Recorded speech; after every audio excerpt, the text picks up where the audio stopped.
Welcome back to Sarah Says. I am so excited about this topic today. I've been wanting to talk about it for a while, and I'm excited that I haven't because so much more has came out about it.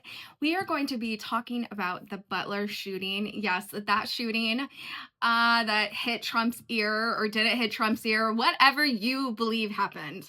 But I am going to tell you from my point of view what I think happened. And also, on top of that, I am going to tie in the fact that I think the Butler shooting directly relates to the Thomas Massie election today.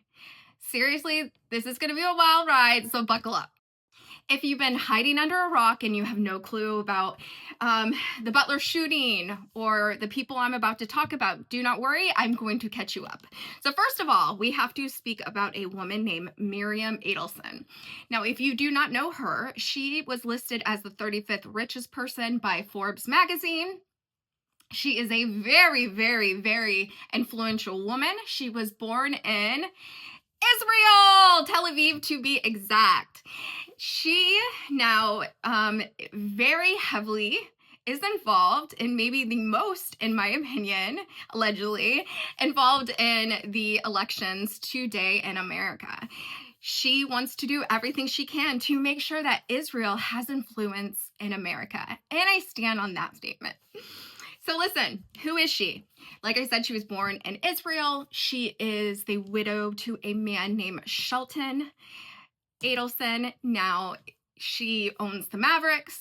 That may be how you know her, or she is known very much so for owning casinos.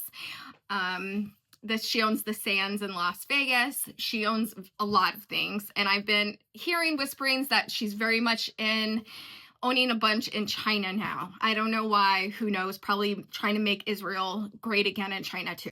Okay, so I think about a month ago, Candace Owens broke this news on her podcast. She said that prior to Charlie Kirk dying, the month before the Butler shooting, Charlie Kirk was in a meeting with Trump, Miriam Adelson, and Andrew Colvett.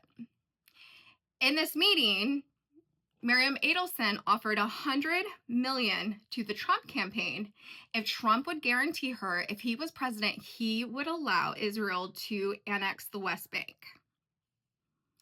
Okay, so this meeting happened. Miriam left. The only people left in the room were Charlie and Andrew.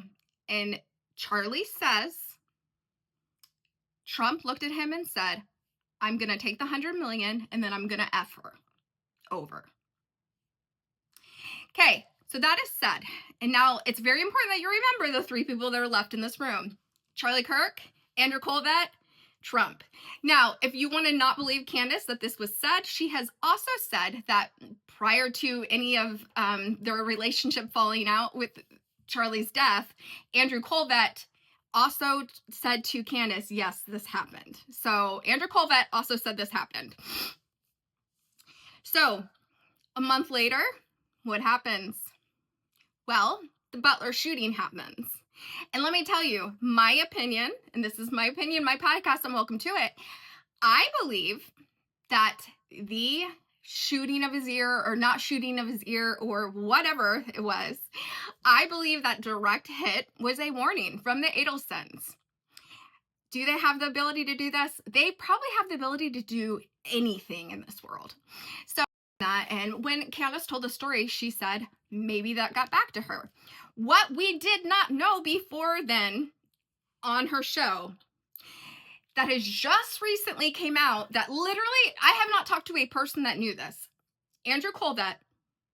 And don't forget, Andrew Colvett was the one of the three that was there who heard that Trump will F her over.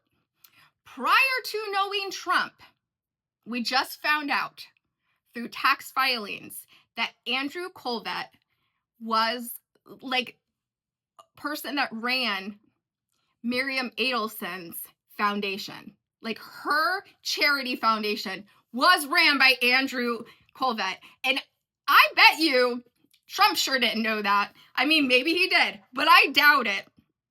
And I doubt when he sat there and said he would F this woman over, that it did not get back to Mrs. Miriam if he used to work with her in such a high capacity. So I'm saying I believe that shooting did happen. I know a lot of people are like, it didn't, whatever. I believe it happened. And I believe it was a warning shot from Mrs. Adelson to tell him that he better annex the West Bank like she gave him money for. Okay, so what does that have to do with the Butler shooting? Don't worry, I'm going to tell you.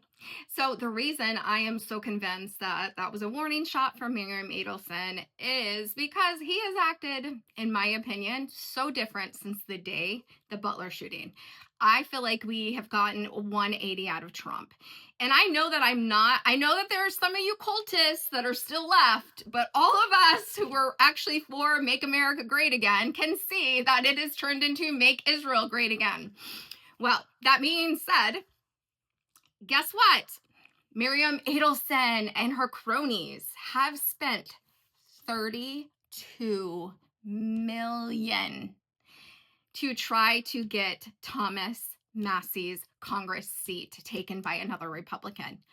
$32 million just for a Congress seat, guys. This is insane. This is like never heard of, okay?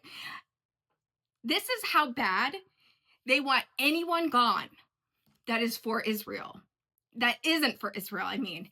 This is scary. Like, if you do not follow politics, you need to. You need to realize that we are literally living in a state of Israel pays for all of our congressmen. They do. Why do you think they're giving $32 million to get rid of every Republican? And Trump is pushing harder than anyone. Why? Because I believe he is now owned by Miriam Adelson, and he has to do what she says. Or Butler isn't going to hit the ear next time. That's what I think. Again, my cat podcast, my opinion. But I believe that is why exactly this election today that is so important is tied directly to the Butler shooting. Tell me what you think below. If you live in Kentucky, you better be out there voting for Massie. And everyone have a great day.